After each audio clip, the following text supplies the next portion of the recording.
Sick. Yeah, but I really hope I'm not using that power to go pick up cases of yerbs without knowing that I had it. Yeah, you gotta check in on that, because like when I was a yerba ambassador, we could just like pull up anywhere, grab cases.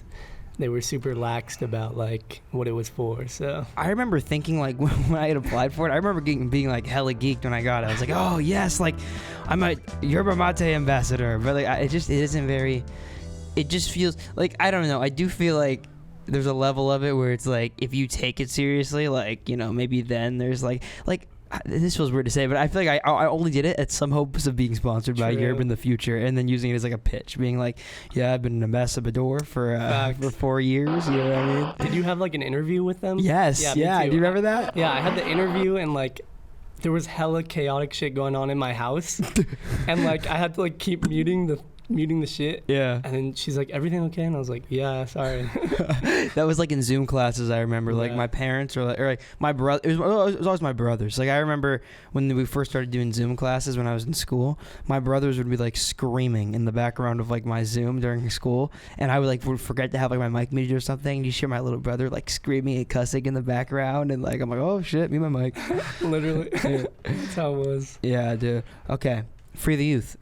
Boom. Music matters. Thank you guys for doing this. Very, very excited. This is like, feel more excited for this interview than I have in a while, because I'm a fan of everybody interview, but usually that's a musician, and I love that, but I've done it a lot, and it's cool to do somebody in the booking world. I do feel like myself more inclined sometimes doing the music industry people interviews, but you guys are very like in the industry, anti-industry, which is something that's very, very interesting to me. Yeah, it's a interesting dynamic for sure, but we're stoked to be here, and I know it's been kind of flaky, but I'm glad we're getting it down. Oh, dude, it happens. I mean, we were talking about it earlier, but you guys are very, very obviously busy. You did, what, 47 shows last year? Yeah, I think that's about right. Didn't quite hit 52, unfortunately. Well, why 52? It's one show a year, or one show a week. Oh, that's crazy, dude. What? 52 weeks in a year, so... When you started, like originally started, were you doing it at that level of frequency? Like when did you kind of start ramping the frequency and doing it more often? Like was it, and when it started, was it like, was the goal like I want to throw as many cool shows as possible, or was it like, oh, let's use, you just use this as an outlet to do the shows that we want to see, you know? I would say kind of like a mix of both. I'm gonna push the mic towards you. Oh, for sure. It's definitely like interesting to see how we've grown, and you know, we've grown a lot faster than I thought, because like we kind of go through those phases like a lot faster than I would have anticipated when I started it. You know, as I mentioned earlier to you before the pod, you know, we started throwing the shows just like with all bands that were formed with friends at the start. So cool. And we probably threw like 5 in LA like that first summer, because we're from here. When was that, 2021? Yeah, I think so. That's crazy. You guys have only been around that long. Yeah, I mean, prior to that, I mean, Izzy's had like no DIY experience or was really in the scene. I like, you know, I played football for 9 years. I was like not a music guy in high school. So I was interested in music. Like I'd go to the Roxy alone at like 16 and just like drive there and like see shows. But yeah, I don't know. Like we definitely weren't DIY guys, so we didn't really have that in mind and like, okay, let's make the scene and do stuff. Like we really just kind of wanted to like have fun with friends and like show that you could do this, you know? Like if you just like want to, you know, the DIY ethic. Yeah. You could just like end up, you know, just throwing a show and then people can come see you play music. So that, you know, from those goals of just like, okay, let's have a good time and like, you know, we all want to just have fun, to like now it's like, okay, like there are so many like awesome musicians like we want to support, and like so many people that are doing what we do and like make such great music that, you know, you kind of have to like plan it out a little bit more, and it's a lot more organized. So you weren't like heavily into like the scene before or anything like that? I mean, I don't know. In high school, not really. Like I'd go to my smell show here and there, you know. So you were like into music, but you weren't like super into music for into sure, like SoCal like, music, like there's that you know, local stuff. Yeah. I wouldn't say I was really part of the scene until like really that summer when, you know, we started throwing those shows, and then kind of just ramped up from there. What was the first inkling that kind of came into your guys' head when you're like, we can do this as like we can do this ourselves, you know, like we can start throwing shows? Like was it just like inspiration from other people, or like was there somebody who you kind of looked to and were like, oh, we can do that? Definitely. I mean, I was going to school at Arizona State, And then I think it was 2021, so like that was the year like everyone was like doing online school and like it was COVID. And like I think like in the spring, like right before I moved back to LA, I started like going to DIY shows because stuff was like opening up. And In Arizona? yeah. Okay. And like I think Phoenix has like one of the best like music scenes in the whole country. Yeah, I've actually heard a lot lately about like Phoenix, Tempe, because I've heard about like Fear Making Out is out of there. My friend Estelle Allen told me she was recording there. There's some other band she was talking about. I'm trying to remember, but yeah, I've heard of a lot of cool Breakup Shoes. Breakup Shoes. Yeah. Yeah. Mm-hmm. Yeah. There's a lot of great stuff in Phoenix, like especially coming from like the college scene and just the local scene in general. Mm-hmm. But I think like the first like real DIY show I went to was like in a dentist's office. What? Wait, what? How did that come about? A dentist office? It was next door to a dentist's office. Okay. And it was like this vacant office space that like some barber moved out of, and this guy like moved in there, got the lease and everything, and started throwing like DIY shows. And it was like literally the most empty room you could think of, with like a GameCube in the corner to entertain people. But yeah, like I went to that, and I was at the time like writing for the ASU radio station. Okay. Because I'm a journalism major, and I really wanted to like write about some DIY bands and like local talent before I moved out from the school that summer. And yeah, like I went to that like office space, had no idea what I was getting myself into because I'd only been like venue shows really prior. And like I saw like these like 3 bands that were like filled with high school kids from like Phoenix, and like still one like, oh my god, they put on such a good show. And like it was just like the most insane energy, and it was like fucking 75 kids just packed in this like sweaty ass office space going nuts. And I was like, I'd never seen anything like it, you know? And I was like, damn, like this just fucking rented out space, and like these kids are just bringing their gear and just fucking making it happen. So that really like put the DIY belief in me. I've been like a fan of like the emo scene, so like DIY is like really ingrained in that. Yeah. So like I always had like that inspiration, and always knew I wanted to like throw shows like that. But yeah, not until like seeing it in person, like I don't think I really got the inspiration. And that was like May of 2021, I'm pretty sure. Yeah. That's like not even that long. That's so crazy. Yeah. Yeah, and then we've been friends since high school, so Michael would always just hit me up and tell me about it. And then from there, that summer, we were just like, let's try and create a scene in LA where we're from, and just offer bands opportunities, and like really give people that pedestal, put them out there that, you know, they don't usually get. So yeah, you know, we started in his backyard. That's where the first show was. Yeah, I scrolled all the way back on your Instagram and looked at you. Very pretty backyard. Yeah, yeah. Appreciate it. So started there and just like helping the homies out, and then, you know, we kept just growing and from there and throwing shows in the valley, and then more people would come, and like more bands started like reaching out. And you know, we thought, let's take it to Santa Cruz, because Michael was moving up there. He was done at ASU. But it was still all house shows at that point. It was still all house shows. I don't remember our first venue show off the top of my head, but we were doing house shows for a while, and then, you know, as things get bigger, we started doing venue stuff and just expanding like where we're doing shows. I think our first thought was like, let's do this like college tour and try to throw a show in like all these different college cities. Yeah, I was looking at like when you guys really early thing you did that. I was like, that's a genius idea. I would love to do something like that. I think that's so cool. It was super sick, and that's kind of what opened us up to like all these different scenes and like bands that we really had no knowledge about before. Interesting. Yeah. So who was that with? So you were doing that for you doing like, you know, regular DIY shows for a while in Santa Cruz and LA, and then you was Free the Youth a thing at that point, or was it just you guys? Still us, yeah. Okay. At that point. And but I mean, like, was that under the name For the Youth? Mm-hmm. It's always been under the name For the Youth since we started it. But yeah, it like wasn't really anything until like it kind of picked up steam in Santa Cruz, and people like, oh, those are the guys who throw like cool house shows, you know. And then that's kind of like how we had like some like semblance of like brand recognition, whatever you want to call it. But yeah, it wasn't like we were still throwing house shows, and like people would know our name and like, oh shit, it's a Free the Youth show. Do you start it with the intention of growing it into like an actual like legitimate business? Like, was that even in your mind when you started doing it? I don't know. Personally, I had no idea like what it was going to be like, and then, you know, as it continued to grow, that kind of thought came into our head, you know, and it's still like teetering the line, you know, how do you be not so business but also like throw these awesome shows for the community, you know? But yeah, so definitely not my original thought in the beginning, but, you know, as you grow, that's something you kind of just have to think about. Yeah, for sure. And I feel like what's so interesting, I said this earlier to him, I was thinking about like the idea of like existing as a business in a world that is not business centric. So it's like, you know, I think like a lot of the idea of like DIY music is antithetical to business, right? And I even think a lot of like what I do is very antithetical to business. It's very anti. It's like a pushback at the traditional industry a lot of the times.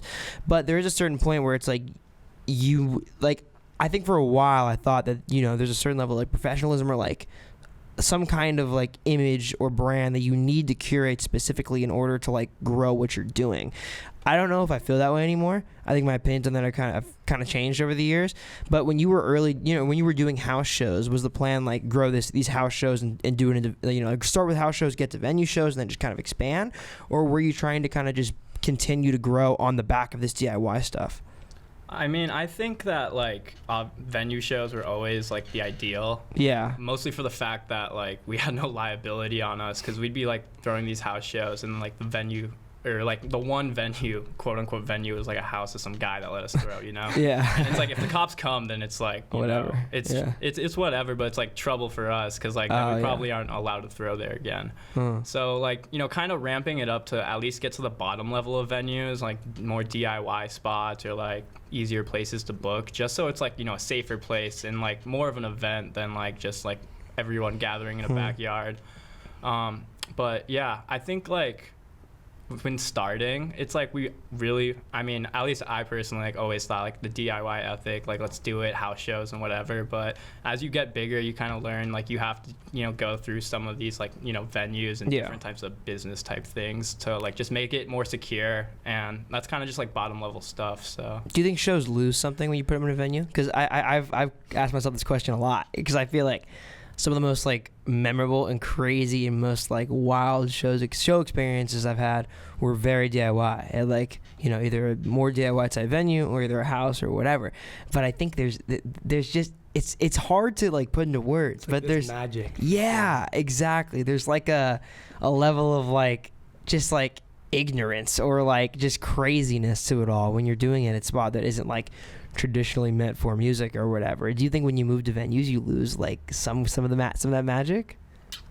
I wouldn't say like necessarily lose the magic. Like it's just a different atmosphere. Yeah. You know? Cause like a lot of venues are different and can like cater to different things. Like we've had venues that are like just like so like loose with like the term venue that's like basically like a backyard and like the setup's really cool. Yeah. And like we've thrown out some like cool like establishments that have like cool setups that aren't typically like, oh, just like a straightforward venue.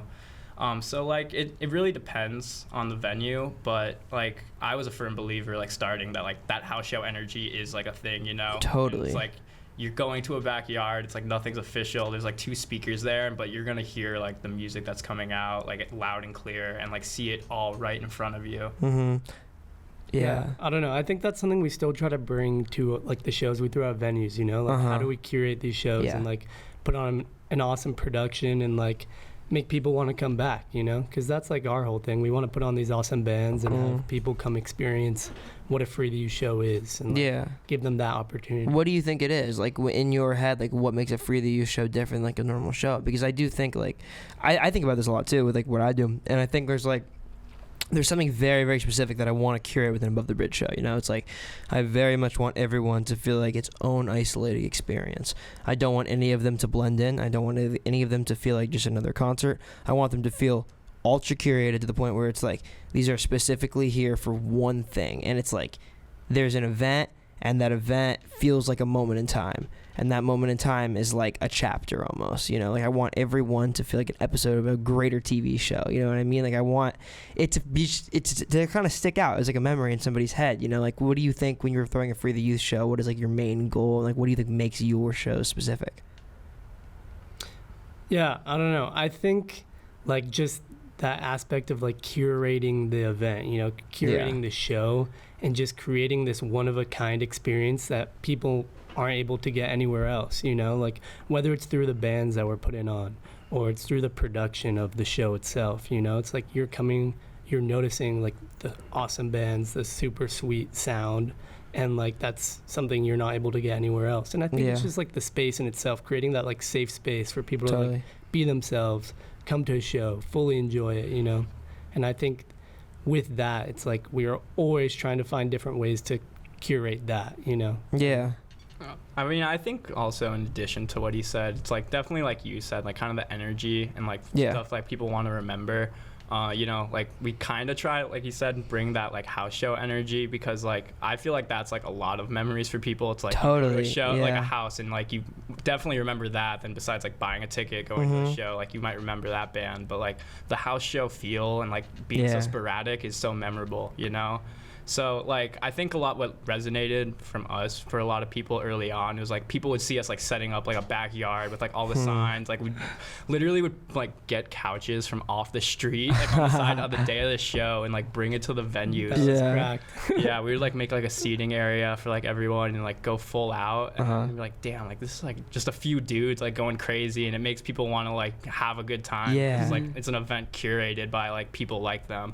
So yeah, like I definitely think that plays an aspect as well as what he said. Oh yeah, 100%. I think there's something that's like so visibly obvious when like someone actually gives a fuck. You know what I mean? Like when somebody really, really, really cares what they're doing, it's like obvious, you know, and you want to support those people. It makes it like way easier to be like, I want to give this person my money. I want to help this person. I want to financially try to support this person because like they really care. You know what I mean? Definitely. It's different. And I feel like you guys have kind of filled like that void in a lot of ways, you know, like that DIY, like, I don't know, there's such like a specific culture. I feel like it's been curated around it. It's so obvious and so cool to see. So when you first started, like you said, the bands that were playing at the original shows were bands that were like formed to play at these shows. Like how did you first start reaching out to artists? Like who were you booking shows with originally? So like I like came back from the summer, I talked to Izzy, and like we did the backyard show, and I think I literally just like texted every single person I knew that had a guitar. And I was like, do you have a band, or like you think you play a few songs at the show? And then like so cool. That's how the first one went. And then like, and who came? It was literally just like the bands and like their plus ones or twos, you know. Yeah. It was like just a friend of theirs, but like, you know, it was like an 8-band bill or something. Damn. So like it was like 50 people like watching each act, you know. Cool. But yeah, like moving forward from that, it's like some of the people that were local to us that like, you know, were interested in like DIY stuff or like making a band that didn't have the courage before, like, oh snap, like Michael, that guy I know from high school, is like throwing shows, and like he's in a band. Like, what? I want to make a band. Like, I want to play at the shows, and like that's all I really wanted, just to kind of create a community of people who like the same stuff.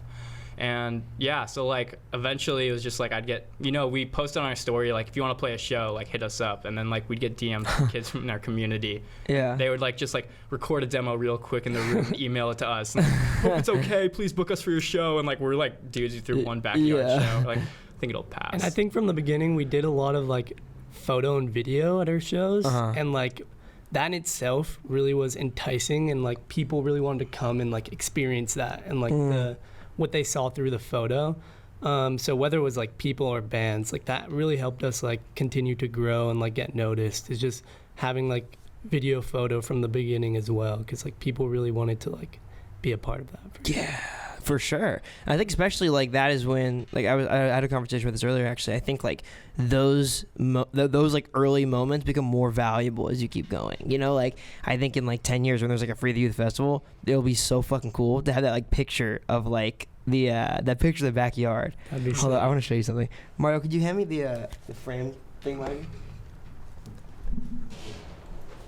Oh, to the left. To the left. To the right. Shout out Mario, for real. Yeah. Mario, pull that up. This is like the vision. This is like, yeah. That's crazy. So this is like my version of that. Yeah, I'm gonna show the camera. I don't know if I've ever showed this on camera. I think I probably have. That looks like math. It is, yeah. Oh. So I when I took my PSAT in high school, I had to pretend to do math because I didn't actually do it. I just wrote random numbers. But I had to like pretend to do math. But like what I was doing was I folded the paper, and this side I was doing math, and this side I was trying to sketch the first idea of what I wanted the Above the Bridge logo to be like. Crazy. So it's like, yeah. So this like to me, I think in like when I'm 40, will be like my prized possession because that's like so cool. But all that to say like. Yeah, I think when you document everything, like in the very early days, there's just like lore to it, and people like want to be a part of it, you know? Yeah.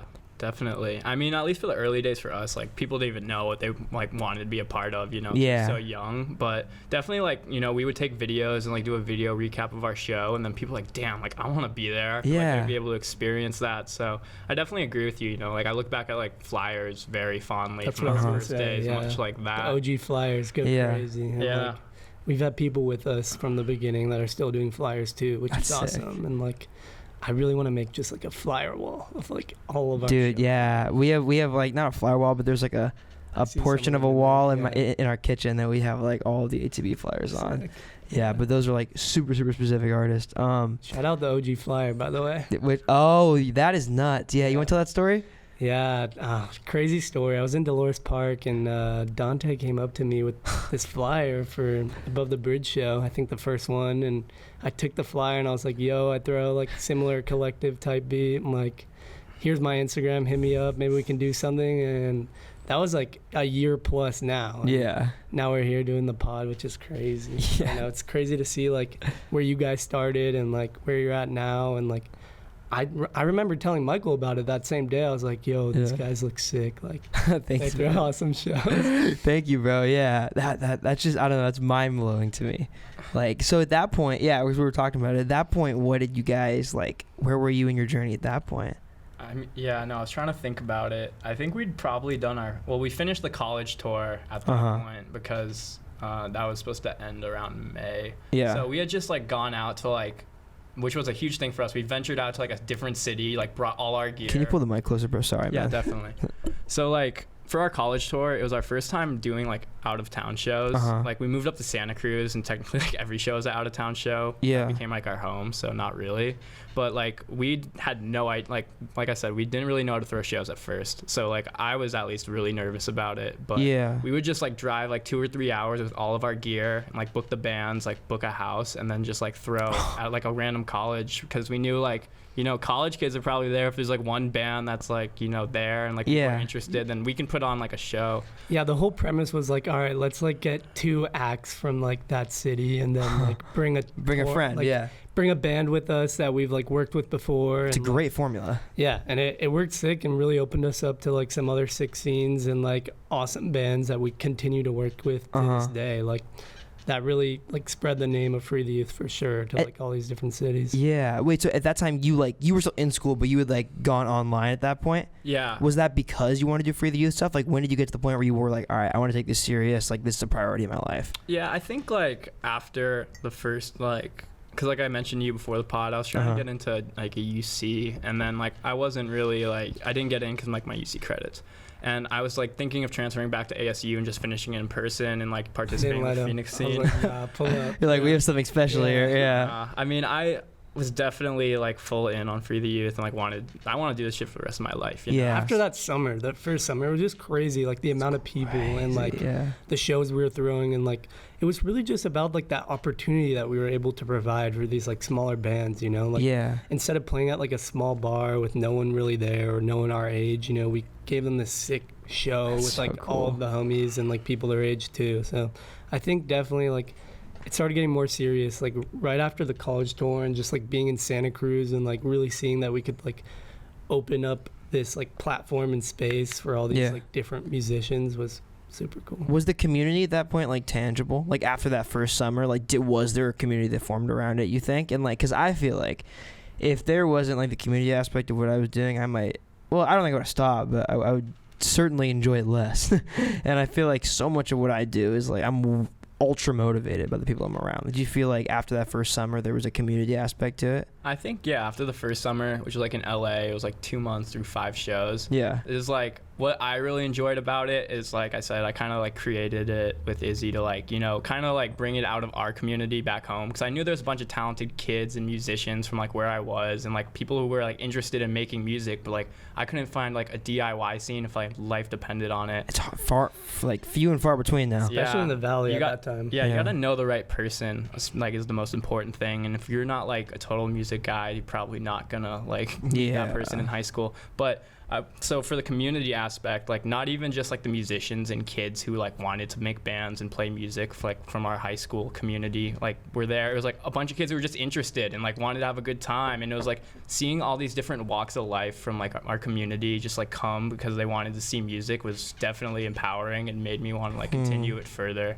For sure. And then like in Santa Cruz, like just being in like a college community, you have this like hyper social population of like people all our age, you know, trying to do stuff. So whenever they like see something new or like something interesting, you know, that piques interest, piques their brain. So from there we were able to like create this community in Santa Cruz as well, and kind of have like our LA community in Santa Cruz, and then, you know, like Mike said, with that college tour, just expand on that for sure. Yeah, I feel like that was one thing that I didn't get a lot of, you know, like because I dropped out of school.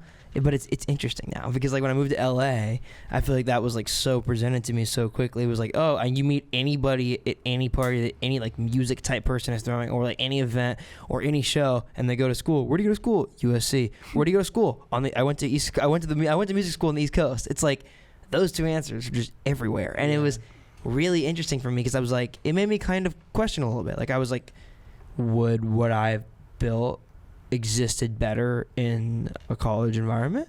I don't know. I questioned it a lot, and I try not to like, I don't have any regrets. I'm very happy and you know, lucky to be where I'm at. And it's not like the degree was what would have changed my life, but I think maybe if maybe there's like a different path that existed if I was like in a school doing what I was doing. Maybe it would have been easier. I don't know, you know? Right. I mean, I'm not like a UCSC student, so like I'm not like. But you were there, right? I am there, but I'm definitely not like fully ingrained into that community, you know. So I can kind of like feel that, because like I said, I've like had afterthoughts of that after not getting into UCSC because like the UC credits, and I was like, damn, like this is just like I feel like an outsider in this community. Yeah. But I feel like it's just like, you know, like those paths you take, it's like it's such a hypothetical. Like totally. You can only just like focus on what you're doing right now and how to improve from that. Did you move there because he was there? Yeah, I really like I visited him like the summer before, and I was like, what the hell am I doing in Phoenix, Arizona, where it's like 110 degrees? Like this is the most beautiful place I've ever seen. Yeah. It's unreal. Yeah, it's an unreal place, man. Yeah, beautiful campus, and like the city's great, and I really resonated with it. Besides, like, I'm more of a nature guy than like a city guy, and like being in Arizona, and it's just like dust and skyscrapers at this point.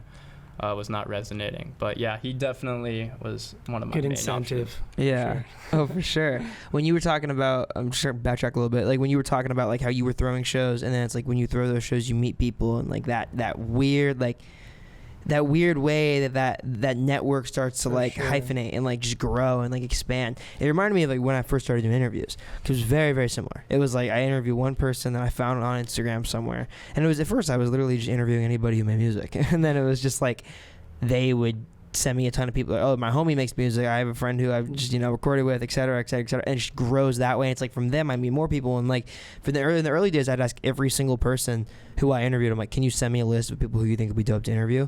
And I would hit up every single one, and it's weird how that propagates, but it's like eventually opportunities begin to present themselves that you didn't, you know, at first understand were there because of the people you meet and because of your willingness to try, I think, you know? Yeah, totally agree. Like, even like a parallel with like starting, you know, we started with shows. Yeah. Like, the people that came to our shows, a lot of them are like a part of Free the Youth now. Like, shout out Fox. He asked if he could like do photography at our show. And, you know, now he does a majority of the flyers for our show. And it's like a super talented graphic designer. So cool. Chinatown cigarette. Yeah.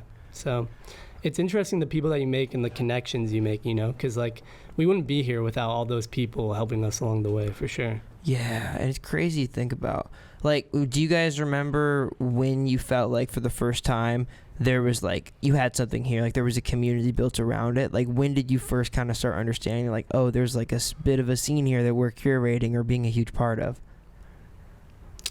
I would say, I think the Las Plumas show, which was like the end of the year, the first year in Santa Cruz.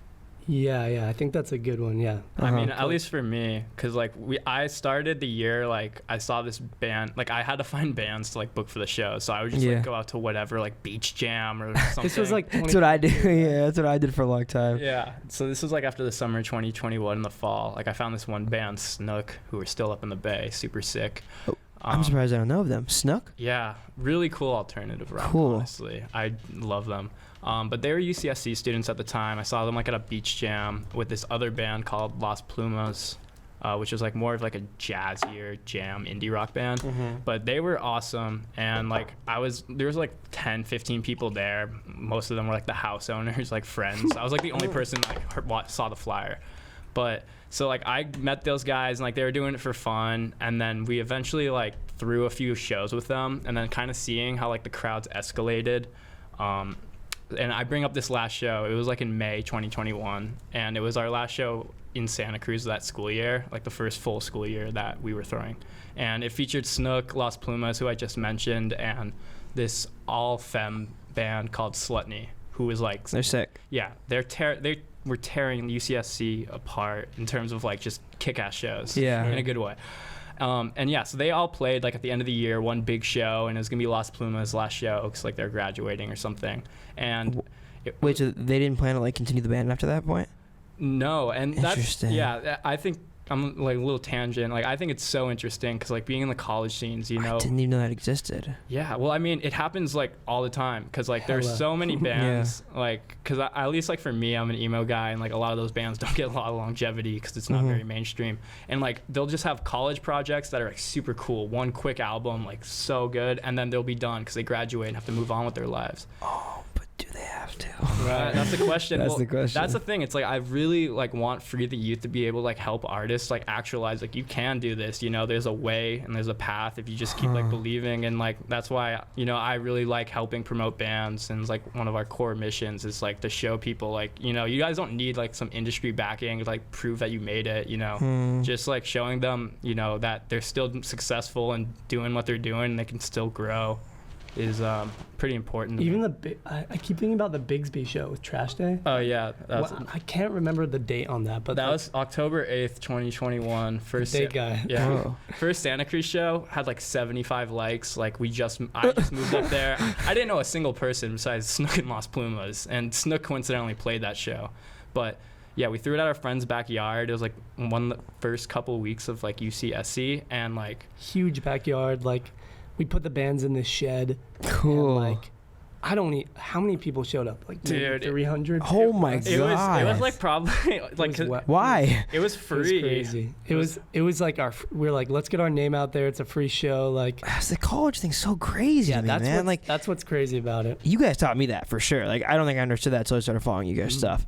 Like that's nuts to me. Yeah. I guess I never realized like the power of like having that many people in a kid. Because obviously, like, do you think there's a point where like the college and the house or the house show and the house party collide? Like, do you think like is it the same appeal like to people, or are there like people coming out to your shows? Like, do you think a lot of them are like really big music fans, or are they just looking for a good time? Like, what do you think like the general population is?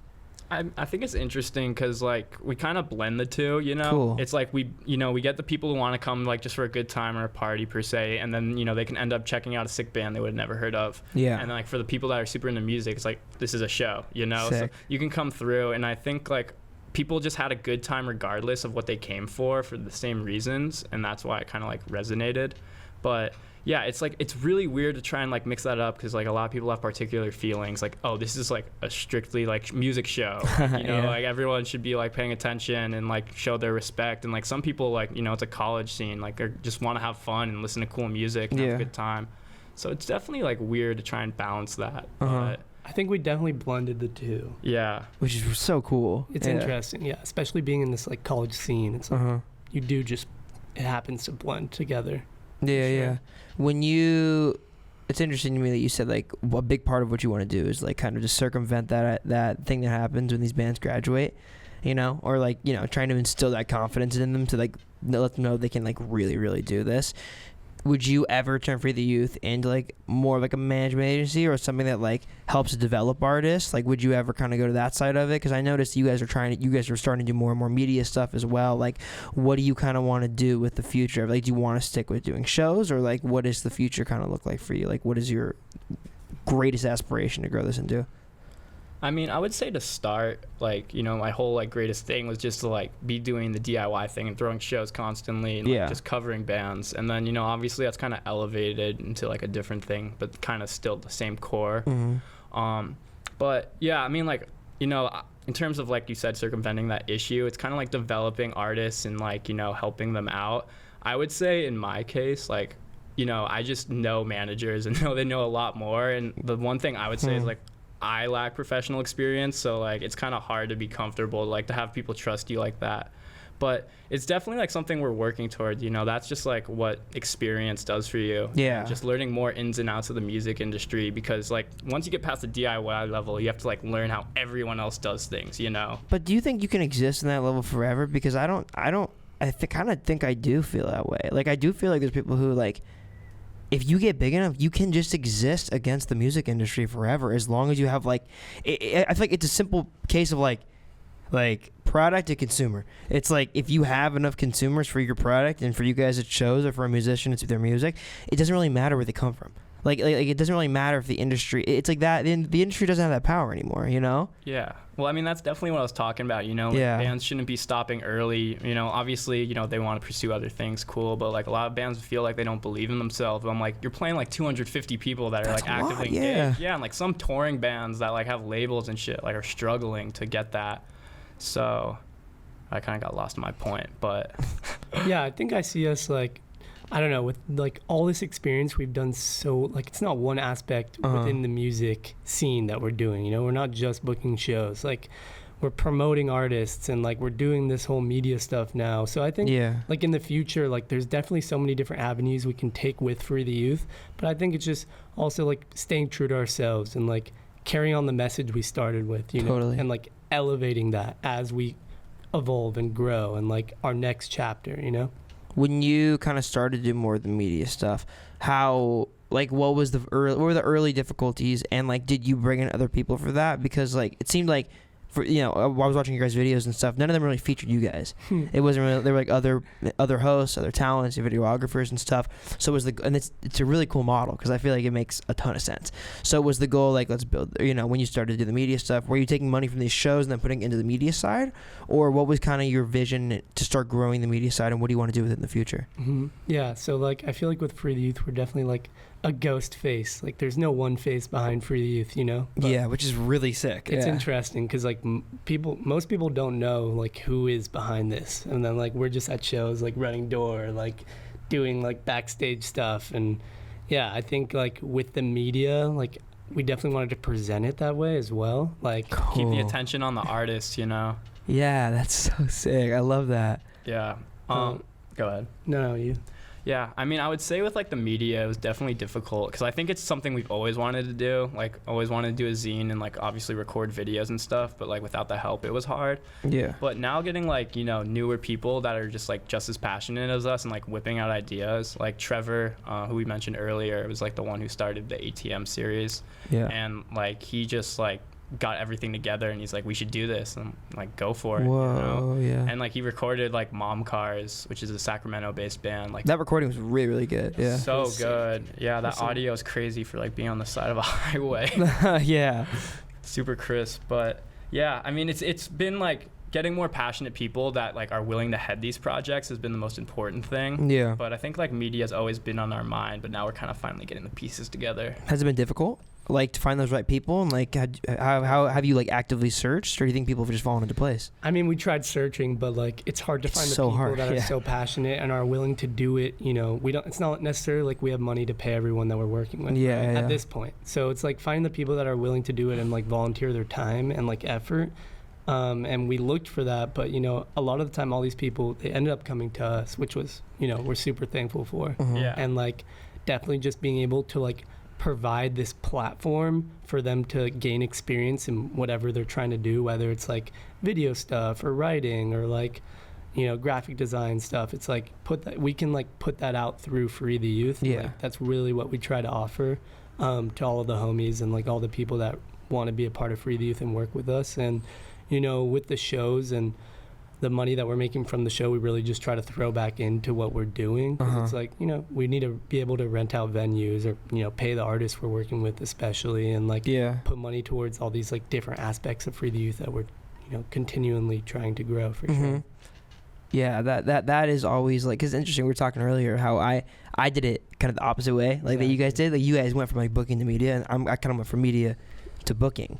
And it's interesting because I think like the media side is harder to grow as a business, but I think the booking side is more gate kept For sure. Like I think like if we're talking about like, in reality, like big name gigantic promoters that like have a ton of pull to like book national touring acts, there's maybe 20, maybe if not less, probably less to be honest. For sure. So it's interesting because that part of it's super gate kept. Whereas with the media stuff, if you're just making cool shit with bands, they're like artists, you can blow up on TikTok tomorrow, or your Instagram can blow up tomorrow. But it's maybe it's a little bit harder to get there. What do you guys think is like the biggest challenge that's persisted like in your media part of it so far? Like what's been the hardest thing to start to grow it?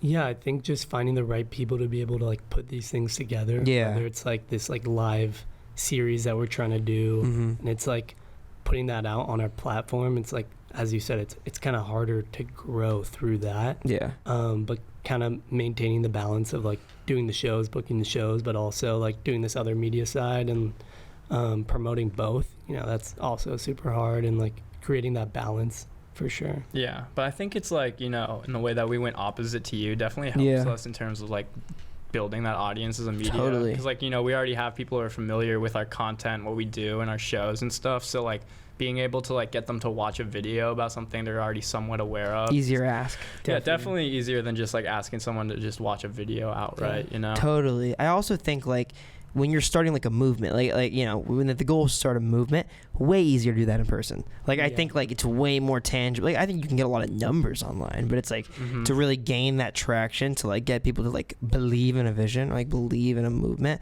kind of like buy in. Yeah. That's way easier when you have in a backyard seeing crazy bands, Yeah, definitely. And I think that also helped us out when we first started, because like we were coming out of COVID, Yeah. And it's like people like not even wanting to be a part of something, but like they just wanted to go out and do something. Yeah. So it was like way easier to introduce people into like these cool shows and like this type of atmosphere. And I think it like allowed a lot more people to get caught up in it. Were you finding people to work the shows just because, like, just through the community, or was it literally just you guys usually? It's like us and our friends, couple friends. Yeah. That's like how it was. It wouldn't even be that reliable, honestly. Yeah. It's like sometimes we would just hope our friends came and we can have some of them volunteer for the door. Yeah. Running back from the door to the stage. I mean, making sure everything was working right, and like, like setting up for hours for sure before. The hard part, yeah. Yeah. I mean, like doing it all. Well, and like, it's sick experience, like I wouldn't trade any of that for now. 100%. And I think a part of it too is just like, I do think like you have to be so incredibly passionate about what you're doing that other people believe in it enough to buy in. And I think like there's a certain level of like what you exude is like how people perceive you, and it's like you need to be so outwardly passionate about the thing that you're creating and what you're building, the movement you're trying to start, that other people are like, I want to be a part of this, Definitely. Yeah, I honed in on that early because like I wanted to like not prove to everyone, but like I wanted to show like, these small artists that might have like 300 followers. Like I'll drive an hour out to see like your house show because I think your music rocks, So do you go to a ton of shows? Yeah. For sure. Oh no, like when I first started Free the Youth, like I just wanted to meet, like I said, anyone who A, played a guitar, B, like had a band. So I would go to any show I heard of and just like would meet every single band, walk up to them after their set, like, dude, that was an awesome set. Like I would love to throw a show with you sometime. Like I'm trying to start doing this house show thing. And they'd be super appreciative because like you said, if you exude that energy, they'll want to, probably continue the conversation. Yeah. And I think that's a huge part, especially in the music scene, because everyone wants to be recognized and, appreciated. And that's an important part of being like a scene leader, It's like appreciating everyone and like showing them that they have that value as well, you know, because maybe they won't believe it. They're just like 4 friends who think like they're just fucking off and just like playing some music together, but like you know, like there's ultimately like kind of like a higher power, and like, you know, there's more to that than just showing them it's possible for sure, and like you can continue to go, and like we'll help you with that along the way, you know, and like that's what we really wanted to do, just continue to help these bands grow and like perform in different areas. Even, you know, when we opened the floor up to like all these different communities, it's like this band wanted to play here, like, yeah, let's do it, let's make it happen. So that had to be super anxiety provoking in the beginning though, to like go to those random shows and talk to those people, especially if you're not like in it at all, you know, you're like on the outside looking in. Well, DIY made me like believe in myself, because like I'd always played guitar, even though I played football is like my main thing for like 9 years or whatever, but like I had a guitar, and like, you know, I love like Mac DeMarco, the Strokes, whatever in high school, and like I thought it was super cool. But sorry, can you repeat the question? I just got off topic. Oh, I was saying like that had to be super anxiety provoking, like going to those shows alone and kind of getting the courage to talk to those people. Definitely, yeah. So like I said, DIY kind of like made me believe that, because like all these people are putting themselves out there on a stage, you know, and going crazy. I bet that takes a ton of courage. So it was like me just like going up and talking to them, just learning a little more about their world. Like probably isn't that bad. And you know, like you said, it's like I'm a firm believer of like exuding positive energy, and you'll probably get a positive reaction back. And I just like wanted to show them my appreciation for like doing what they do, because like genuinely, like every band I probably saw, like even now, still inspires me like every day, because it takes a lot to get up there on that stage, honestly, and like play shit you wrote. Dude, for sure. It's hard to internalize that though, you know. It's like I feel like I've told myself that for years. The social anxiety still kicks in, you know. Yeah, it's hard, dude, but that's super cool. I think that is like way more infinitely valuable than maybe just DMing somebody. Yeah, you know what I mean? I mean, I think that's a lot of the reason why we kind of like are able to make our connections more solidly. Because like, you know, I said, you know, I'll be at shows, and like, you know, they can know the face behind the Instagram before it DMs them in a way. So if we get to them first, then. Do you guys want to keep it like that? Like, do you guys want to keep it where like your faces are way more like behind the scenes? I mean, like, you know, in terms of like media, like we've talked about it a lot, you know, because like some people are like, oh, it's a good idea to have like a personality or like a host, and like at least from the start, like I said, I've really just wanted to keep it on the artists and like not make it like that type of entertainment thing, like strictly music. But I don't know, like in terms of the future, like it can, like Free the Youth can turn into so many different things media wise. I can't like have a solid answer, but I do believe, you know, I like, you know, not having a face, because it should be about the music, and that's ultimately what it is to me. But yeah, and I think it forms itself too, like the further you go. I think the more and more stuff you do in the media world, like the more things you create, you just learn what you like and you learn what you don't. You know, it took me a long time to like figure out like what I wanted to do and what I think has potential and what I think can grow. You know, like for a long time I thought this was a blog.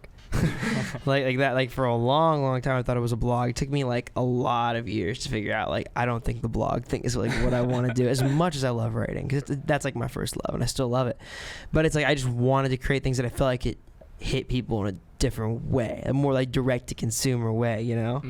Let me ask you this. So Izzy, when you first like were kind of sold on the vision, what made you want to like buy into what he was doing? Like when, because you said you started it in Arizona and then you kind of came back to LA and you guys like reconvened and started talking about it. What made you buy in? Like, why did you care? Yeah, that's a good question. I think like those initial FaceTimes from when Mike was in Arizona, where he was telling me about like this scene and like what was going on there, I was so amped about it, especially like coming out of COVID. It's like, what can we like offer to everyone? And like, and just the thought of like being able to like put people on this other pedestal and like give them the recognition they really deserve and like want, but like don't know where to get.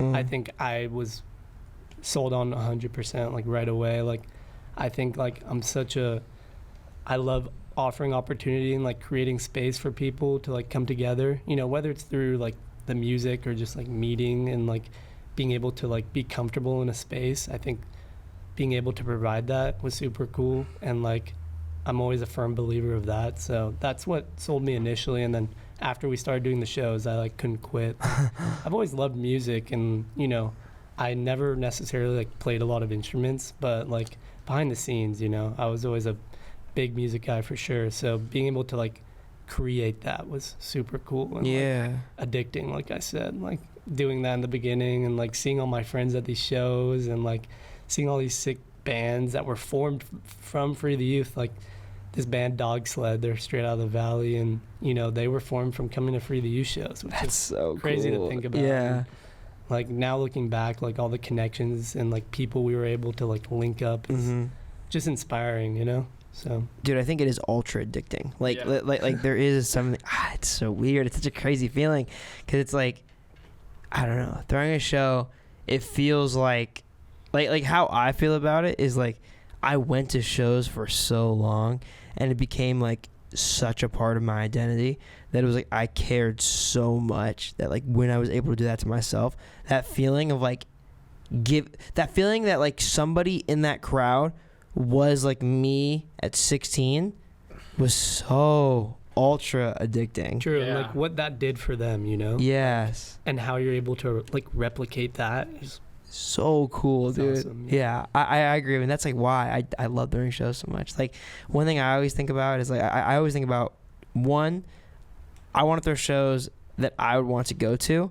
And then two, like, I want to throw shows that change people's perception of what shows can be.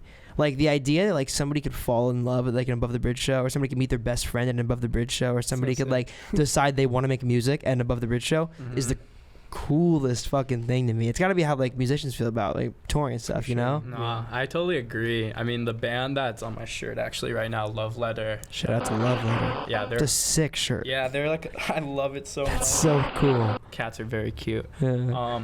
But they were like you said, you know, that feeling's addicting, and definitely like probably the most empowering thing about it, you know, seeing how much of an impact you can have on other people. It's like Love Letter, like I met them, they've been a band for like about a year and a half now, and you know, they've been doing pretty well in the Valley. So like I heard about them, then like we finally booked them, I met them, they're like, yeah, like we literally like made this band because I was like walking around on the street, and then like some like punk kid told me there's a show at the end of like at the top of this hill, and like ran all the way up to like our fucking little house venue we're throwing at in like That was and you guys were throwing it? yeah, we were throwing a show for like Dog Sled, like our friends and stuff. They came up and like they had no idea like music could be like this or like a scene, and then like yeah, they were telling me like yeah, we like formed after that, and I was like, it was honestly like one of the most like just special things I've ever heard, and like really reminded me like why I do it, you know? Yeah. Because like they're super cool, and they're getting people inspired just like, you know, I guess we inspired them, and just seeing like their impact and just like the cycle of it is just like one of the most special parts of like a music scene like this. Oh, dude, for sure. I think about that all the time. Like, I think about,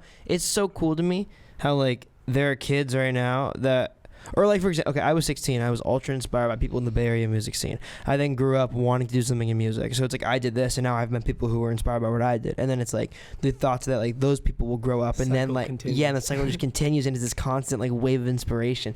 That to me is so cool, and I don't know if it exists in a lot of other fields. You know? For sure. I think that's why we keep on going and like seeing where this can take us. For sure. Yeah, and that really is all it is. Like I feel the same way about it. It's just like day by day, like where do I go? Like what will I want to do? Like what will this bring me? True. You know, you can't think too far ahead. Right. What do you guys think? Like when you think about other people versus like what you do, like what do you think people get wrong with show marketing? Because I like the way that you guys do your stuff. Like you say, a lot of like recap videos. Your flyers feel like a DIY flyer, which I think is really cool and very specific. But like, what do you think people get wrong, and what do you think is the biggest thing you focus on when you're marketing a show? I think like an obvious one is like people don't do their research on the bands they're playing with or booking, you know? Yeah. Because like we had a lot of experience going to shows and seeing these bands and like seeing how people reacted to them, and like that's how we kind of like recognize like, oh, these guys are like good shit, and like they're making the crowd go crazy. And you know, we always knew that like no matter what the bill in terms of like popularity, like we had bands that like will pop off and like people will love. And I think that's like an underrated aspect. Like people just try to find someone with a lot of Instagram followers or like what can get the most likes. But like some of our That's so true. Yeah. but it's like some of our biggest shows have had like the least likes on our flyer, you know? So, you know, people focus a lot on social media and like Instagram followers and all that in terms of booking. But like I said, it's kind of better to know like naturally, you know, how the band is and like what that relationship in the scene and who they can actually pull. But yeah, I don't know. On the marketing side, it's like so subjective, you know? Yeah. Like flyers are like meant for certain types of people. Like I might not like a flyer, but someone might think it's the best flyer ever. So I don't really have anything to say on like the visual side. But I'm curious, what do you think, Izzy? Yeah, I think it's like the content we're putting out as well. It's like how we space that out for sure is like an interesting formula. It's like, all right, we're putting out these like show flyers, but it's like, here's some photos from our other show, like take a look. And, you know, the people that are into the show flyers, like you said, might dig in, come to the show, or like know about the band. And then other people will see those like photos or videos and be like, damn, I want to be at that show, you know? So it's like, I think marketing through like what people can see at our shows and enjoy, like entices people to come in. And then, yeah, I think like you said, just like being strategic about like the type of bills we put together. Totally. Super like, intentional. Super, super important. Like, especially like when you're in a new city, it's like you want to try and get a band that's popping already there, you know? Yeah. And then like if you're bringing bands into different areas, you know, you really need to surround them around the right bands to get that crowd coming in and like have them appreciate not only the band they're there for, but everyone else. So yeah, no, 100%. That is something that I think like I realized when I started throwing shows. I was like, I need to be going to a lot of shows. And I mean, I already did, so it was never a problem. But it was like, I knew so specifically, like when I started booking shows, I was like, I want to book these people. And I learned like super fast too, like how risky it can be booking somebody who you've only seen play live like once, or like haven't seen play live. Like you shouldn't really be doing that. I learned that very, very quickly, and it's cool because it's like I don't feel guilty spending money on shows now, because it's like it's part of what I'm doing. You know, it's very important to go to shows if like if we're trying to book shows. Definitely. I mean, you got to know what type of experience you want to create for yourself. Yes. But also, like you said, you know, it's kind of like not knowing what you're getting yourself into is so stressful. Yeah. Like at least for me, it's like if I book a band I've never seen, and that's like very, very rarely for us. Yeah. Like probably only a couple times. I'm like every day before the show, I'm like, oh man, anxiety. I know their music's good and like I've seen their stuff, but like I hope it goes crazy. Yeah. I mean, well, I think that's just like that's kind of just like a reason why you got to be super obsessed with this. Like you got to know a lot about these bands before you're booking them, you know? Yeah, I think luckily for us as well, like we've been able to create or curate a fan base that like it comes to free to use shows no matter the bill. That's so sick, because that's like what you want to do. Yeah, for sure. So it's like we can put together some cool bills and do some experimental ones as well, and know that, you know, there's still people coming to the shows to just enjoy like the show itself and like what we're able to bring to that. So that's so key. I'm planning a show right now with my friend Joe from 29th Street Productions, if you know him. Shout out to Joe. But we're talking recently about that, how it's like, I think like if you can manage to, as a promoter or as an events company, if you can get to a place where like people are coming to your shows not even because of the bands, but because of like the fact that they're your shows, and then you combine that with the band's pool, that's when things get like really, really interesting. You know? Yeah, luckily we've been able to curate that, and like it helps out a lot, just like what you were saying. Oh, for sure. Because I mean, then I think that allows you to do things like book bands with like not as much of a following that people can fall in love with. Like that's so sick, you know? It's happened to us many times. Really? Shout out Couch Dog. Like there's this venue in Santa Cruz called Urbani Cellar, and they're from Slow, and they were playing a show with this band we worked with before called Trash Day, and we pulled up to that show, and I think both Michael and I fell in love with Couch Dog and like just their music and what they create, and like since then I think our relationship has gone crazy. Like we've done so many shows with them, and like they've helped us so much as well. So it's super special moment when like stuff like that happens. Definitely. Yeah, it'll just click. Yeah. Why'd you go to that show? Was it just random?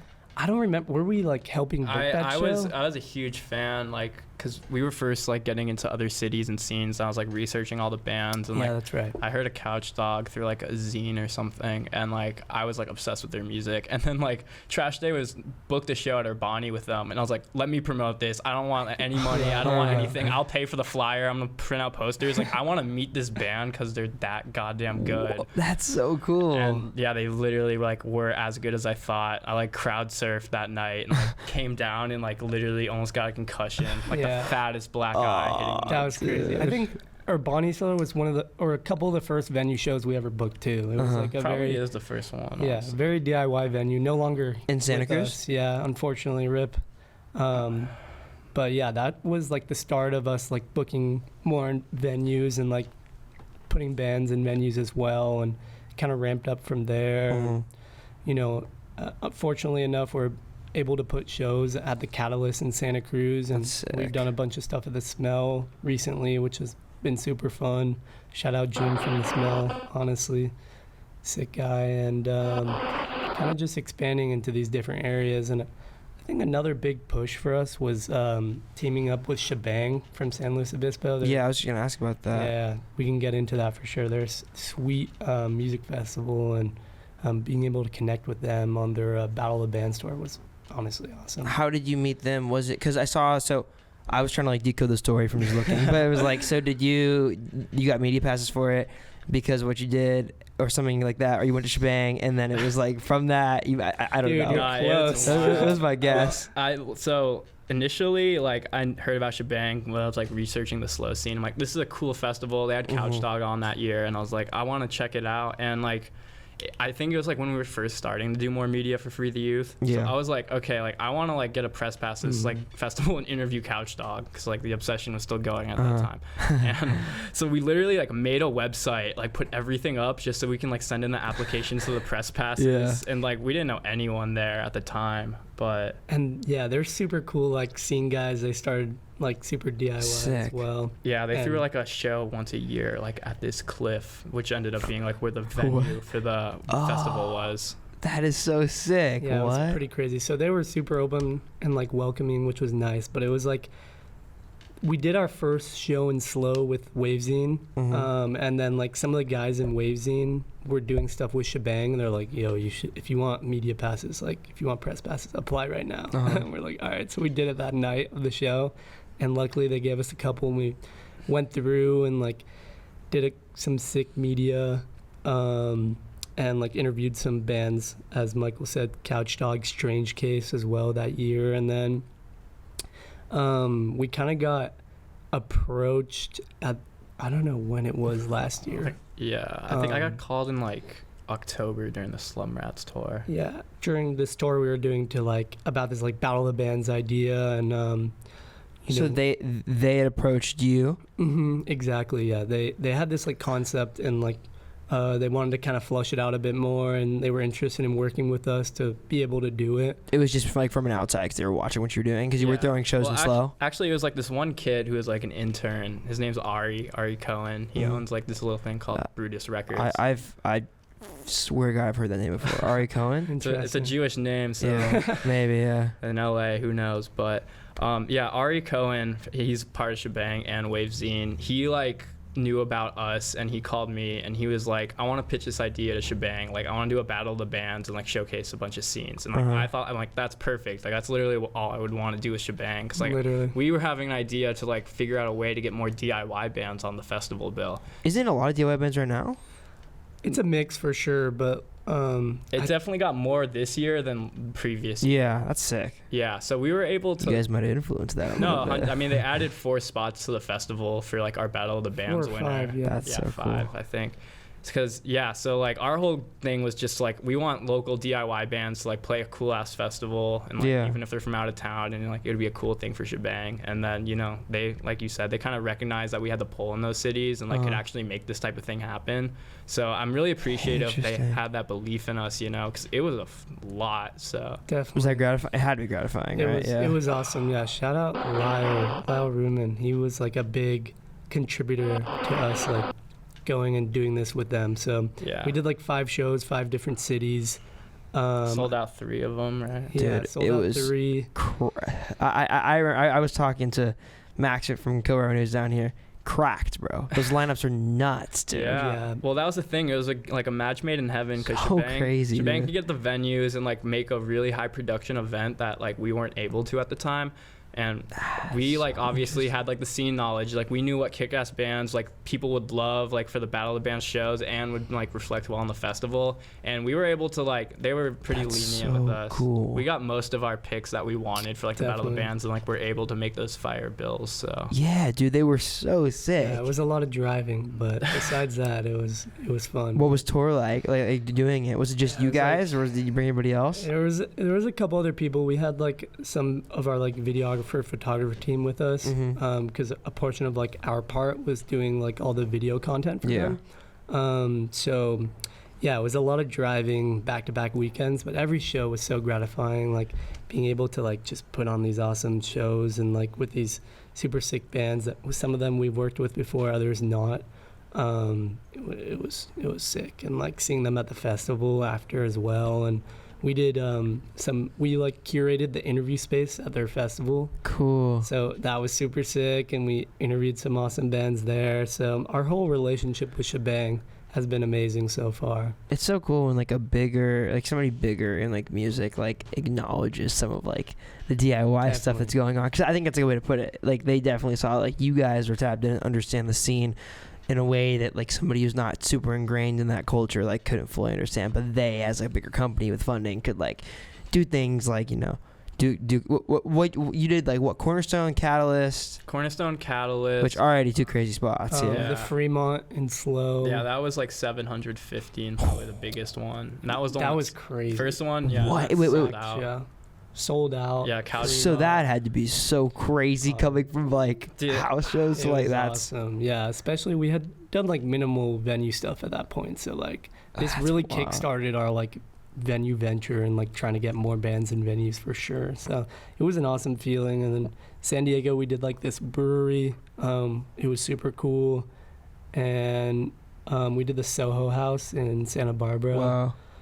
That was a sick show for sure. So yeah. Was it like emotional, like being in those rooms with all those people, like when you started this like in your backyard, like 2 years ago, right? It was a crazy feeling. I remember like punching Michael and being like, bro, this is like insane. Like the feeling is just crazy. At that point, it was like surreal. Like, I don't know, like, cause like being at those shows and it's like, you know, we're working like door, sound, like setting up every show and like walking into like this 750 cap venue. And it's like, you know, obviously they have their own staff and it's just like being able to really take it in was definitely a moment. Just being like, damn, we helped put this together. Like, it was for sure crazy. What was the process like? Did you guys just like to curate those like bills? Did you guys just sit down in a room and you're like, all right, here's like a fuck ton of bands from a bunch of different cities that we like? Well, we had like there's an application process that should be. Oh, okay. It's like the only way you can get in was to apply. So so they all applied. Okay. Mm-hmm. Yeah. So we had like application for each city, and like I don't remember, there were a bunch of applications. So we like sat down and went through them all, and it was intense. But did you know a lot of the bands before or no? For sure, yeah. Like I think just going to shows and like being a part of these different scenes already, like it gave us some knowledge on like these bands, and especially another reason why we were brought on for the project. Totally. But yeah, it was crazy. It was like multiple hundreds for like each city, like sifting through, and like that's so sick. Yeah, like I said, we saw a lot of familiar faces, but it was really cool to like hear from other people and like learn more about the scene. Like that was definitely a good research project for us as well. Who were the winners? Slow was Couch Dog. San Diego was Saint Luna. Santa Barbara was Glen Annie. Santa Cruz was Slutney. And Berkeley was the Moondrops. Yeah. Oh, that's right, Moondrops won. Yeah. Shout out those guys. Yeah, they're awesome. They rip. I just saw a video of a show they played in Golden Gate Park yesterday or a couple days ago. That looked nuts. It looked so sick, dude. Yeah. Shout out to them. They're super fire, man. You're such good guys. Yeah. So like going from all these like, I mean, that journey is just crazy. Like going from it's like the hero's journey on crack. Like going from or like on speed. It's like you guys sped run. I feel like what so many people take years to do. Yeah. So do you think in that whole process, right, like going from backyards to like a 750 cap room that's like sold out with a gigantic partner and 5 crazy acts at a Battle of the Band show, what do you think the biggest lesson was like you learned along that whole way and that crazy hero's journey? Like what do you think is one decision or one thing you learned that changed the trajectory of your success? I think something I realized is like anyone can do this, you know? It's like the effort you put in is what you get out of it. And like that's something I learned, just like you said, with all the things that we've been doing, is like we can do this and we can show that anyone can do this. And like that was super important to me and like something that really helped push like my belief in Free the Youth and where we can go.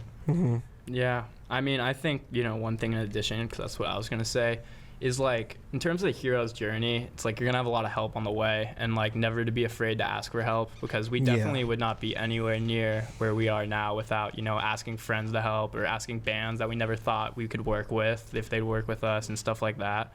So just like not being afraid to ask, and like, you know, the music scene is just such a collaborative effort, and everyone wants to raise each other up.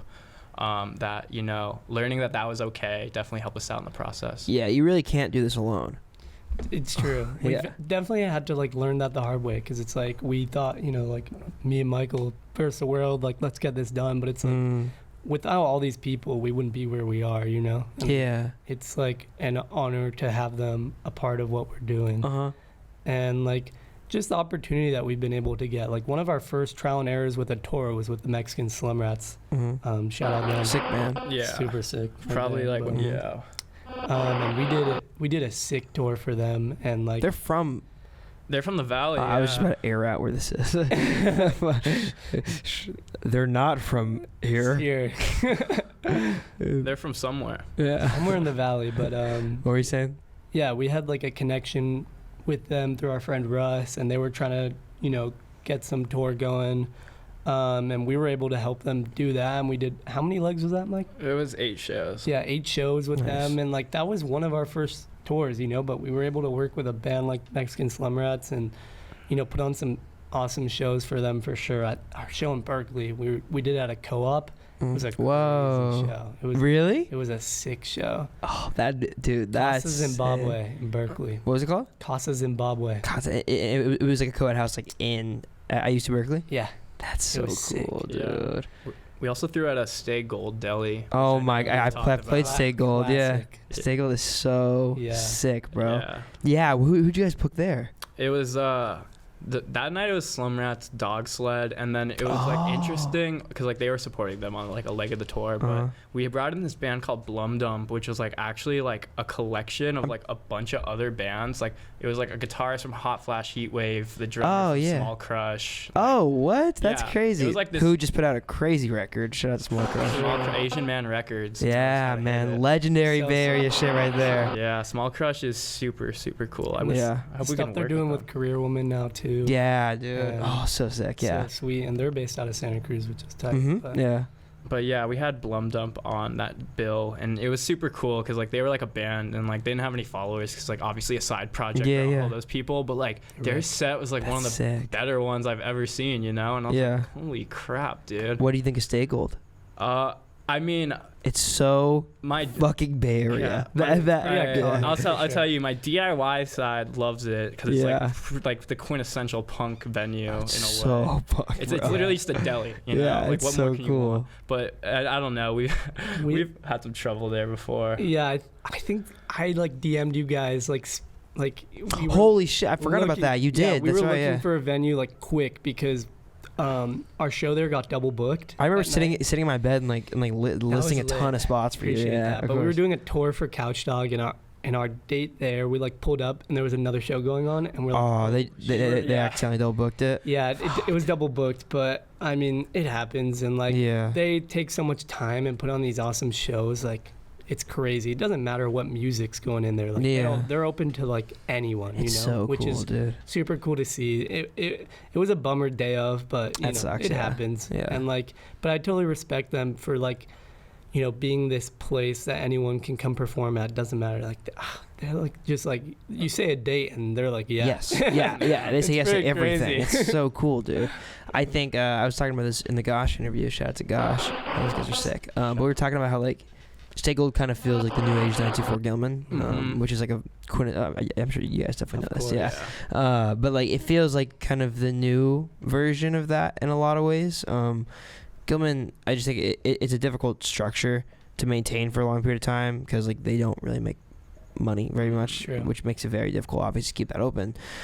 Stay Gold, like being a deli. Like and having that other side of the business that like you know it definitely I feel like that definitely like helps because the shows are almost just like another thing they do, but it's so weird that it's become almost like the opposite now. Yeah, it's crazy. It feels like a venue now and like not a deli. Yeah, definitely. The craziest thing is like during business hours, like Yes. people are still trying to walk in. Like you have to pay a cover charge to order a sandwich. Yeah.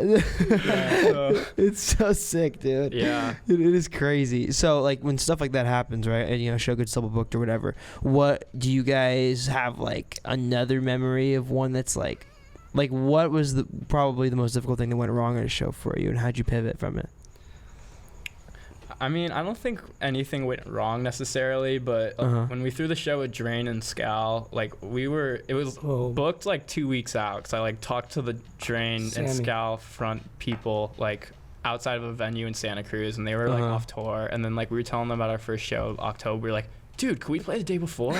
And I'm like, okay. So like interesting. Trying to wrap like the biggest show we've ever thrown by far and like figure it out in like 2 weeks time was like super stressful. Yeah, it was. And like eventually like, I don't know, it was like 800 people ended up coming out. Did we announce day of? We announced Wait. What show was this? This was a Drain and Scal at the church house. Okay, yeah. So like they're like obviously local legends blowing up the hardcore scene. They like, we dropped the flyer the day before, no address, just like to announce it's happening. And then the next day, like Drain like announces it and drops the flyer in like 2 hours before the show, right? So people only have 2 hours notice to get there. By the time doors open, like before doors open, there's like 400 people. Probably had over 1,000 people pull up to that street, and then like we couldn't let everyone in, so there's just like people walking around everywhere, like trying to figure out how to get in. And like inside, it's the most packed place like you've ever seen. Like I thought people were gonna suffocate because there's no air in there. Yeah, it was crazy, and I think like because it was like a DIY spot, like we couldn't really announce it and have like hella people know about it, because like we had to go like think about it getting rolled as well. Luckily it did not get rolled, and there was some other stuff going on like around the neighborhood where like we were straight chilling, but like there were so many factors that went into that, and like having Drain and Scal on the bill, it's like we can't announce so far in advance because it's like there's only so many people we can let in, you know. So like that was a crazy show, and like organizational wise, like we had people like security, it was crazy, but that was probably one of the best shows, and like another moment where it's like you're pinching yourself. Like, what? Like you look around and it's just madness. It was sick. Yeah, that's so crazy. That is, I guess, something that I never really have to think about, like doing way more venue shows. It's like security and stuff is never like a concern because that's like already covered, you know. Sure. Have you had troubles with that? Because I guess like obviously that would be a difficult thing. So that show I mentioned, drunk college kids fighting or whatever. Yeah. Well, no. So the show I mentioned earlier, like Las Plumas, like farewell show or whatever, like one of my favorite shows. So they played like an hour and a half long set, because it was like their last set ever. Cool. And it was like their house, they hosted it, and like they were going off, and like during that time there was like these guys that came in like hoods or whatever, and so that's crazy. Yeah, they came up to our friend who's working the door, because it's just like one of our buddies, and he's like a sophomore at the time, and he's like, yeah, like $5 to get in, and it's like donations to the band, and like dude flashes a knife at him, and he's like, I ain't not paying that $5. Yeah, literally. So it's obviously we weren't gonna get his $5, and like our buddy's not too big, so like, you know, we were definitely underprepared in that aspect for security. But those guys ended up going into like the house mid-set and like robbing like the guitarist's bedroom, stealing some speakers. It was tough. Yeah, no, but they got caught like at the end of it, and like we're trying to like leave, and like the band had just finished, and he's like, dude, like you stole my fucking shit. Like the guitarist of this band who just played like his favorite set ever, like in front of like 200 people last show, and like there's huge controversy in the front yard, and then the dude with like the headphone just straight up socks the guitarist like in his own front yard. Like the entire crowd is just around them. And then like everyone just like stops for a second. Like I have no idea what's gonna happen. I throw like a half kick at the dude and like barely like hit his like I don't even know, touch his knee. And then like he's looking at me. He's like 4 inches taller than me, like way bigger. I'm like, I don't even know what I just did. And I just like ran back, but then like all the people from our crowd like ran in, like started pushing them out of the front yard. And it's like this whole scene unity moment, and like everyone coming together to defend like this guitarist that got attacked in his own front yard. And yeah, that was like probably the most wild it's ever got, like literal assault. But yeah, I don't know. We've been underprepared for that type of security. Crazy. Thankfully, that doesn't happen too often. Yeah. Luckily. That reminds me of like I saw what's the name of the documentary? What's the name of the Gilman documentary, Mario? Oh, I know. It's like Turn Around. Yeah. Do you remember when Green Day is talking about the Nazis? Yeah, the Nazis coming into Gilman. Yeah, it's like all the punks had enough and just started kicking the shit out of them. That's like what that feels like. True. Dude, seriously. I mean, obviously, probably not that electrifying. Imagine that was like a lot more fulfilling. But yeah, no, it was really cool seeing everyone just like, it was like looking behind me, like seeing all the Free the Youth people, like just like kick these dudes out who obviously weren't there for the music, and it kind of came full circle. Wow. And like I said, that was like the last show of the year. It was like our first year in Santa Cruz, so seeing that community that we built, it was, I don't know. So. You kicked the shit out of some guy who just robbed him. That's sick, that was crazy. That is like, that is like almost like symbolic, you know? Like it's like we're all here for one reason. That's so cool. Because I do feel like shows, dude, is like, it's just such a specific environment where it's like, I don't know you and you don't know me, but we're here for the same thing. And because of that, there's like a common link that like we can start on to become friends. That's so cool, sure. you know? I think the like type of people that I guess like local music scenes attract aren't typically like, not like outsiders, but like people who aren't like in the mainstream of things. Yeah. So it's like, you know, I think about that a lot. It's like, you know, my friends are like into like some like really niche music, you know, or like something that's not mainstream, but like going to shows gives them like a place to actually talk about their interests, and like people are like, you know, similar minded people are able to like talk about music or whatever and find that community there. So that's definitely super cool. And that's like another, like that just like leads back to why we started Free the Youth in general. Like, for that reason on top of others. Definitely. There's something so special about like getting that community from music, you know? I think it's something that like, it's interesting. I feel like so many people want to be a part of it, but I think it's so cool that you guys have like exist in a world where like you want to make that a part of people's lives.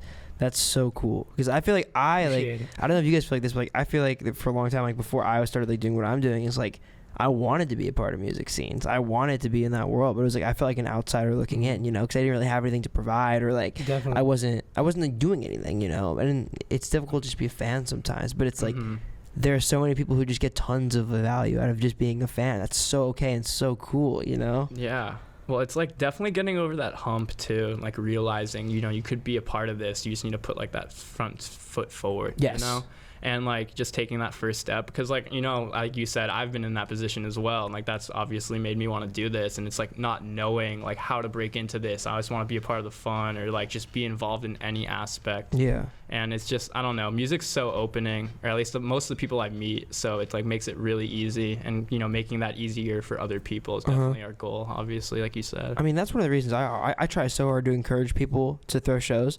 Like I always like, I feel like when people ask me like, oh, how did you do the show, or how did you do this, I always just like, dude, it's just a series of emails, phone calls, and text messages. It's all just communication. What do you guys tell people when they ask you like, how do you throw a show?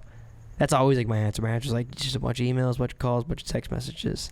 I'd probably say the same, honestly, because like there's a very distinct process to it, as like I imagine you know and kind of are describing, but it's like not obviously like copy and paste. It's different every time, man. Yeah. And it's, I always tell them like, just do it, just send that email, like write that band, like just, you know, put it in your mind, I'm gonna throw this show, and then try to figure it out. And then, you know, that's the first step in how you gain experience.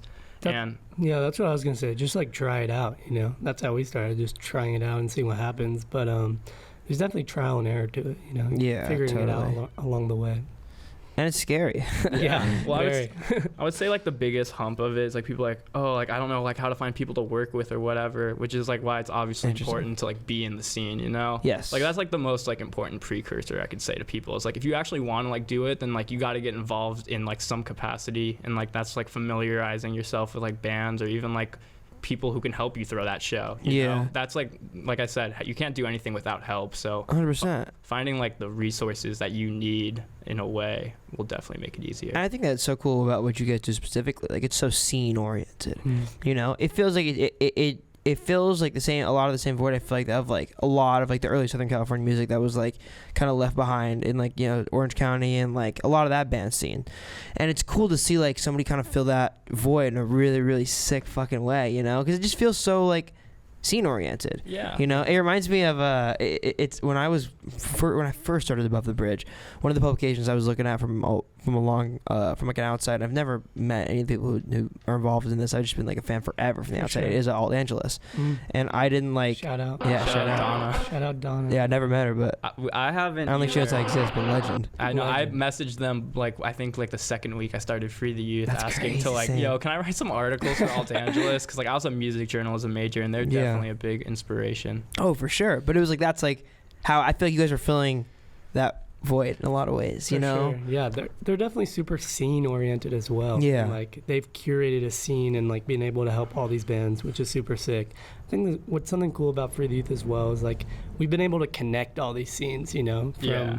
like Hmm. from NorCal all the way to Southern California. But which it has feels been like you awesome. guys are like a part of all of them. Yeah. Which is so cool. Well, that's the thing that I like, you know, piggybacking on what he said. It's like kind of that continuity of being a part of all of them and like being that voice. It's like, oh, they've been there. They probably know that band from Orange True. County, or like they went to that show. So like that's definitely like an important aspect to me, because like Izzy said, we're just trying to like connect people, because like a lot of people like don't realize you can just DM a band and they'll probably respond to you. Mhm. Just showing that like we're working with all these people and like kind of working as a middleman. It's like, hey, I want to like play with this band. Like, Yeah. make it happen, you know? I definitely didn't realize that. Like, I think that was like why I try to explain to people in the way that I Mhm. do. Because it's like in my head, I don't know if you feel the same way, but in my head, like throwing a show was so incredibly complicated before I ever did it. But it's like it really like it just makes sense once you do it. It makes sense the way that they manifest, and it's not always the same, but it always makes sense. It's not like it's not even like super gay kept. You just have to like no one's gonna teach you how to do it really, which True. kind of sucks. Mm-hmm. Like, get in there. Yeah, like, I almost wish there was more like people trying to like show others how they could do it. You know, like Yeah. I would love to do something like that one day. That'd be a cool series. Yeah, I mean, Yeah. we've definitely had ideas of that, and it's like I think like passing down these types of traditions and like which is like would be like booking and like how to do this type of stuff is pretty like common in DIY scenes, you know. It's like younger people just talk to older people, then they'll show them how to do it. But like having like a traditional like or like a more formalized like way to learn about it is definitely something that would be cool for a lot of people to learn from. Yeah, totally. Have you met any of those like people that have been more on For the Youth yet?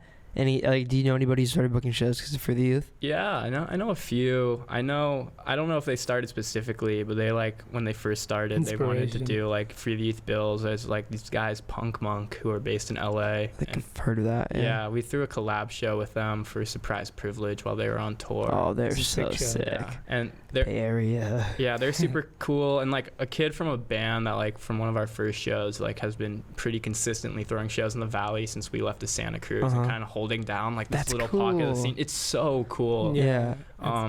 Another like collective that comes to mind too is like Front Seat Media in San Diego. Uh-huh. Like, they took a lot of inspiration from what we were doing and like just created their own little collective there, which has been super cool to see. Like, you know, I think it's as important to be able to like show these people they can do it and like be that inspiration, because like that's what we're here for at the end of the day, you know? For sure. Yeah. I think it's really important to me because I think something that I struggled with for a long time, and like it's really hard to like do music stuff, is like if you don't have a mentor or someone to like look up to. Oh, dude, totally. Because like I came into it, like I said, not knowing anyone in Same, DIY. bro. Yeah. So yeah, it's like being able to be that person for a lot of people and just like, you know, generously giving that information or sure. going out of Mhm. your way to do it is definitely important to me. I think going out of your way to do it means like way more than people Mhm. like you would even know. You know what I mean? Like I think like, dude, like when I started, like I fucking wish I did somebody. It's just such a specific thing. Yeah, it Like is. music media, music booking is so like there's not a ton of people who do it. Right. You can't like look up like And, like you know what I getting mean? it Yeah. right And- is Yes, the yeah, big yeah, part of it. exactly. And There's not. There's by not. the time you know the right person, it's like you probably figured it out on your own. Yes, like, hence meeting that 100%. person, so. Exactly. It's nice being able to like piggyback off him ideas Mhm. and like work together to create this. It would have been hard to do it solo. So Totally. Yeah. kudos to you for sure. Yeah. Well, I mean, I'm very lucky that now it's not just me at all. There's so many people around this, and they're a part of this, which is like amazing. But yeah, it's like there's no blueprint at Mhm. all. Mhm. You know, like you just True. kind of. I feel like everybody that in this space that has like gone on to really understand it, really do it in a good way, I think, just exists in this long laundry list of trial and error. Mm. It's just all about It's a fuck big ups. part of it. definitely. Yeah. It's like And, messing we've up. learned Yeah, it's like messing up, figuring out why you messed up, and then figuring out how to not do it again. that. True. It's weird. All right, last question. What do you want when you look at Free the Youth in 5 years? What do you want it to stand for? Like, what do you want to tell? What does the Free the Youth that exists 5 years from now inspire people to do? I mean, I would hope, still the same core values. Like, I think no matter what, I just want Free the Youth to inspire people to pursue music and just be a part of like the scene, on the bottom level, and just because that's what ultimately keeps it going and like how great bands form. It's just like making sure like there's something there for them to play at, but yeah, just like I would hope we would be still keeping the same core ethics as well, like just supporting good artists, regardless of popularity or like, pull and stuff. Like, we're still supporting people we believe in. Totally agree. I think like just giving that spotlight to these smaller bands that don't really get appreciated as much. And, as we grow and whatever we do turn into, just staying true to that and like the opportunity. And like, I think being able to offer that is, what we started. So continuing with those themes as we continue to grow and like not pushing it. Like, I think being as organic as possible is like what we really want to do, and like being to evolve on a rate that like, works, and like we're able to manage and like continue to like see different perspectives and, like see from, all these different scenes that we work with, and, try and push that through Free the Youth for sure. Yeah, just like bringing people together. Right. That's beautiful. Yeah. Thank you guys. Thank you. It's been a pleasure. That was a lot of fun, man. I it's really, really exciting for me to have people who are like in, on kind of more on my side of the coin, True. like on this, and just talk to them and understand their journey and see like how everything's propagated and they've kind of come to where they are. So that was really, really fucking sick. I get it, because like, we work with bands all the time. Yeah. We're always seeing it from their perspective. So it's a treat for us as well. 100%. Yeah, Above the Bridge Free the Youth collab coming soon. Dude, I'm so down, We'll have to bro. run Show of the century. Yeah, literally, dude. Yeah, I'm beyond down. But yeah, huge fan of what you guys do. Crazy that we met because I brought you a flyer in Golden Gate Insane. Park one day. Yeah. But yeah, super inspired what you guys do, and I appreciate you coming on. Hey, Thanks for having us. Too. Of course. Tell them where they can go to Free the Youth shows, where they can follow you, where they can set the media, the media side of everything. You can find us freetheyouth.xyz. Our website's out, Instagram, all that jazz, and that's where you can stay updated to what we're up to. So, Hell yeah! All right. Yeah. Thanks, guys. Sweet. Appreciate you. Epic. All right. Music matters. Boom. Music matters.